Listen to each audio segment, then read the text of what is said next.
প্রাণী সম্পদ অধিদপ্তরে কিন্তু বিশাল একটা নিয়োগ প্রকাশ হয়েছে। তো এখানে কারা কারা আবেদন করতে পারবেন এবং আবেদন করার জন্য কি কি যোগ্যতা লাগবে, পুরো ভিডিওটি দেখতে সাথেই থাকুন।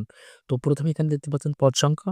এখানে কিন্তু ১১৫টি পদে আপনার আবেদন করতে পারবেন এবং বেতন দেওয়া আছে ৩০,০০০ টাকা এবং শিক্ষাগত যোগ্যতা অষ্টম শ্রেণী, অর্থাৎ আপনি অষ্টম শ্রেণী পাশ হলে কিন্তু এখানে আবেদন করতে পারবেন এবং আবেদনকারী বয়সসীমা কিন্তু এখানে অনেক দেওয়া আছে। এখানে বয়সের ক্ষেত্রে দেখতে পাচ্ছেন ১২/১/২০২৫ তারিখ অনুযায়ী প্রার্থীর বয়স ন্যূনতম ১৮ থেকে ৪৫-এর মধ্যে হলেই কিন্তু আপনার আবেদন করতে পারবেন।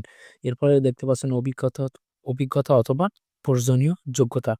এখানে অভিজ্ঞতার ক্ষেত্রে দেওয়া আছে সাবলীলভাবে বাংলা লিখতে ও পড়তে পারে এবং গাড়ি চালানোর ক্ষেত্রে বিভিন্ন ধরনের সড়ক নির্দেশিকা ও চিহ্ন পড়তে ও বুঝতে সক্ষম হতে হবে। এছাড়া পরিপূর্ণ প্রতিবেদন ও সময়সূচি, গাড়ির লগবই পূরণ করার সক্ষমতা থাকতে হবে। এছাড়াও কিন্তু আরো কিছু অভিজ্ঞতা কিন্তু থাকতে হবে। এগুলো আপনারা একটু দেখে নেবেন।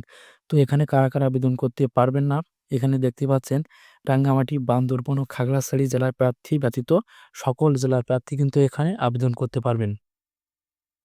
তো এখানে আবেদন করার জন্য আপনাকে দেখেন নির্ধারিত আবেদন ফর্ম মোতাবেক নিম্ন স্বাক্ষরকারীর ঠিকানায় ১২/১/২০২৫ ইংরেজি রোজ রবিবার বিকাল ৫ ঘটিকার সময় ডাকযোগে অথবা কুরিয়ার সার্ভিসের মাধ্যমে কিন্তু নির্দিষ্ট জায়গায় আপনার ফর্মটি পৌঁছাতে হবে। আর ফর্মটি আপনি কিভাবে উত্তোলন করবেন, এখানে দেখতে পাচ্ছেন ওয়েবসাইট www.dls.gov.bd এই ওয়েবসাইটের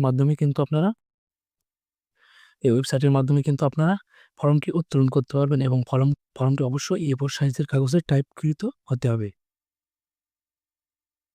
তো এরপরে